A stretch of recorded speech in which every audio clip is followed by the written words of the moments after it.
Halo teman-teman semuanya, sebelum saya mulai penjelasan ini, mohon terimaan salam saya Namo Hangha Adi Budaya Namo Buddhaya. Nah, saya akan menjelaskan tentang apa itu kitab suci Tipitaka. Apa itu Tipitaka? Tipitaka adalah kitab suci agama Buddha.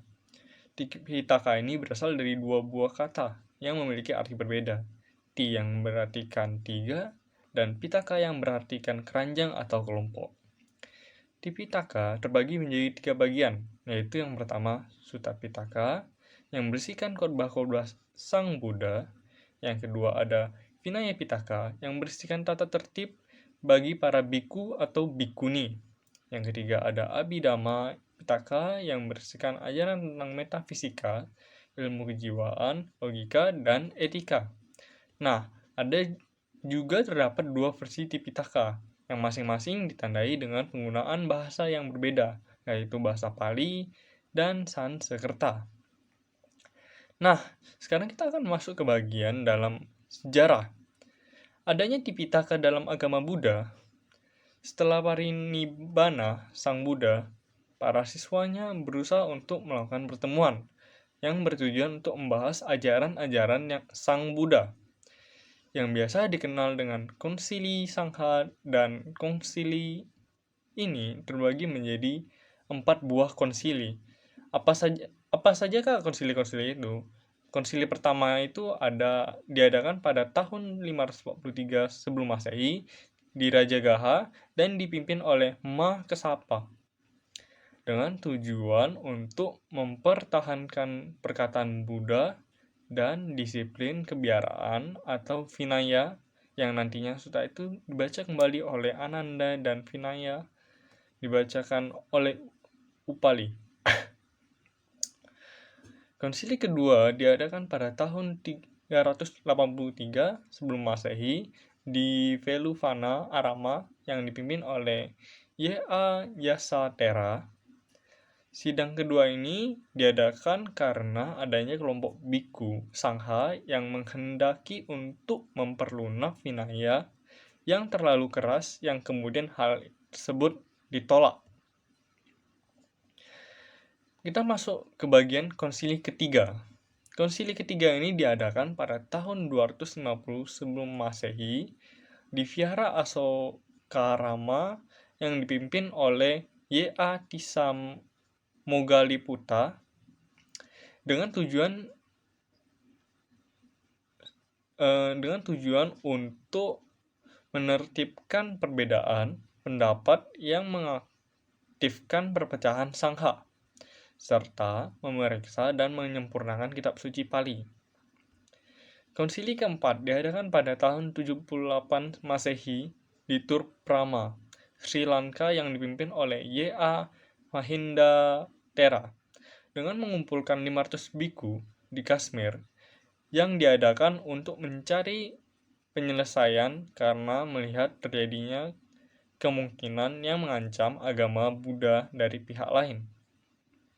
Nah, setelah penjelasan-penjelasan tersebut, pastinya ada muncul pertanyaan mengenai hal-hal tersebut yang telah kita bahas di atas.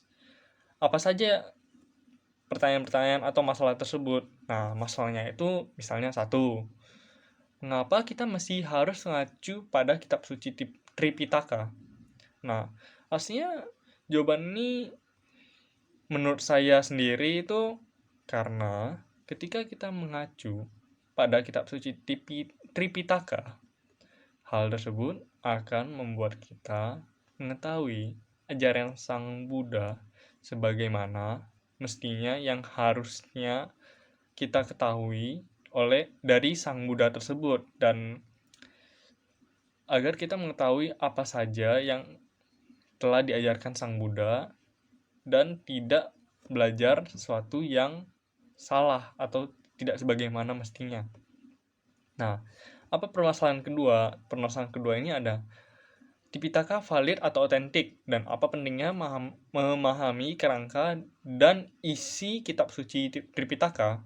Nah, menurut saya sendiri, Tripitaka kan terdiri dari banyak sutta tuh, dan jumlah sutta yang ada sangatlah banyak, yang membuat hal ini terlihat sangat mustahil untuk menghafal, dan yang lainnya itu pastinya meragukan dong validitasnya ini, karena kan terlalu banyak tuh, kita sulit untuk menghafalnya. Jadi mereka ragu apakah hal tersebut benar-benar dapat dilakukan atau dapat dihafal oleh orang. Nah, karena itulah mereka meragukan ke validitasnya.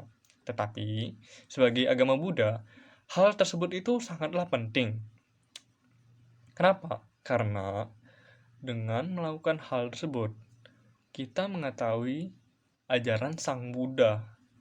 Dan dengan mengetahui ajaran Sang Buddha, kita akan dapat meneruskannya. Dan ya, hal tersebut pastinya valid. Nah, kita akan masuk ke soal permasalahan yang ketiga. Apa itu permasalahan ketiga ini? Permasalahan ketiga ini adalah dinamika dan tantangan kitab suci Tripitaka.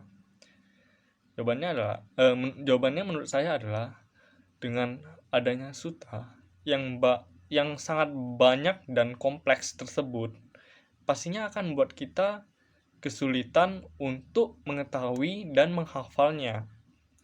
Karena ketika kita melihat banyak sekali sutta di dalam buku tersebut, kita akan mudah terpengaruhi dan memperkirakan hal tersebut mustahil. Keempat, esensi dan urgensi kitab suci Tripitaka untuk saat ini dan masa depan. Jawabannya menurut saya kita sebagai umat Buddha pastinya harus mempelajari esensi mengenai Tripitaka, karena dengan mempelajari hal tersebut kita dapat menyebarkan maupun melestarikan ajaran Sang Buddha. Sekian, terima kasih.